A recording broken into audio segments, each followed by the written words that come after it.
Hello, this is Danny Raymond, the voice behind Ray's Gun. In my prior video as Ray that I discussed the Cutlass Steel, I included a text crawl that basically groused about the very slapdash announcement of the Cutlass Steel 15 minutes into an 18-minute year-in-review video by Jared. I noted the lack of a web page, marketing materials, video, and even a price.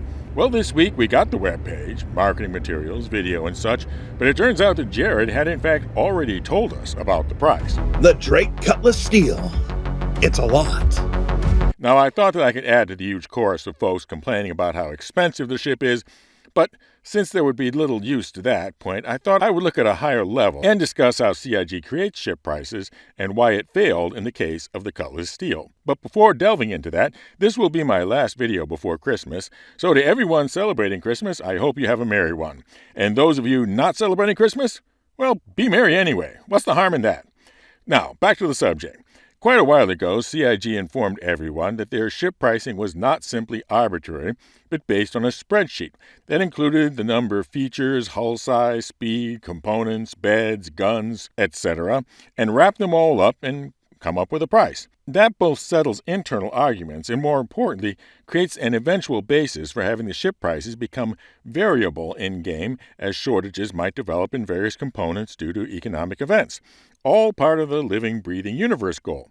So I decided to reverse engineering what that spreadsheet might have said about the Cutlass Steel, and jokingly posted it on Spectrum as a screenshot surreptitiously taken from Cousin Crow's. Anyhow, if I valued each of the door Gatling guns at $5, and each of the jump seats at $4, and the upgrade to the tractor beam to a dual size 2 remote turret at $18, then voila!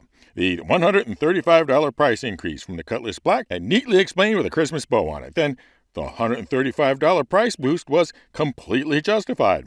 All the complaints stopped then, right?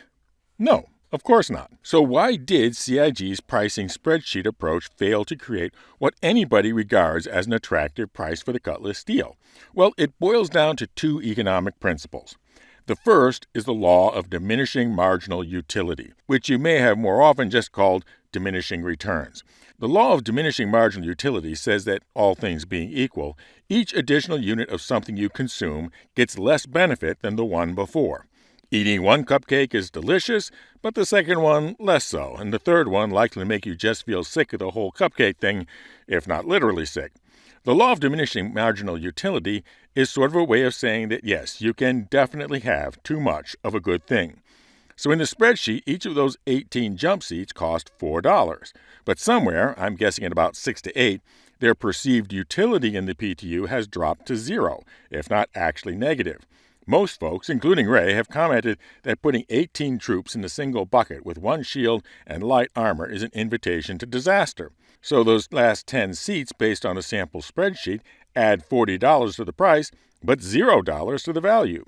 A similar marginal utility argument can be made about the 5-door guns, although the utility for the extra guns does not drop to 0. The second economic principle is that of opportunity cost.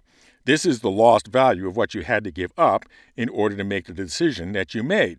So, for example, if you take a Mercedes Sprinter van that you could use to make money on package deliveries and instead take it to a custom coach outfitter and turn it into your van life home on the road, you give up the business opportunity on package delivery.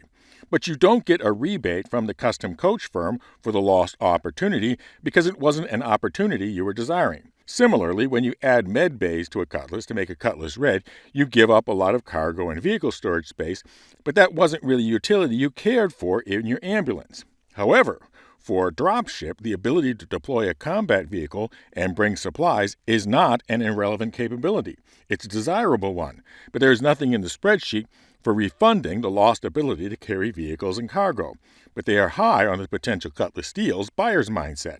This is why I am strongly suspicious that the Cutlass Steel started as an asset designed for theaters of war, and they decided to give it a rollout in the PU, because only in theaters of war would a thinly armored dropsheet with so many seats make sense.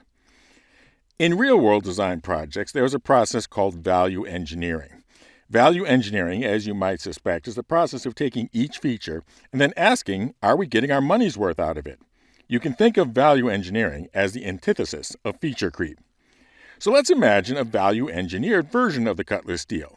Let's call it the Steel VE. The first thing to go in the Steel VE is 2/3 of the jump seat. We instead have just 6. Why not 8? I have an idea how to get the 2 extra ones. The next thing to go is the rear door gun. The rear turret has more than enough coverage of the rear of the ship, and the rear door gun impinges on the width of the rear door and would limit the ability to drive a Cyclone buggy onto the ship. And that's where the 2 extra seats come from. Then I would just put 1 door gun on each side of the ship, not 2. The door guns are only useful when laying down suppressing fire during the actual landing operations. Moreover, both the top and the rear turrets can assist in that, so the second door gun is of limited additional utility. So the Cutlass Steel VE, 6 jump seats, 2 additional door guns, the rear remote turret, and still having the ability to deploy a Cyclone would, in my sample spreadsheet, cost $160, not $235.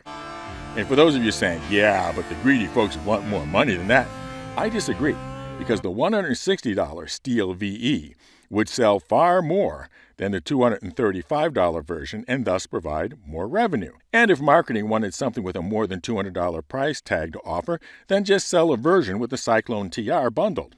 So I guess that the ultimate lesson is that it's a whole lot easier to come up with a spreadsheet calculating price than calculating perceived value.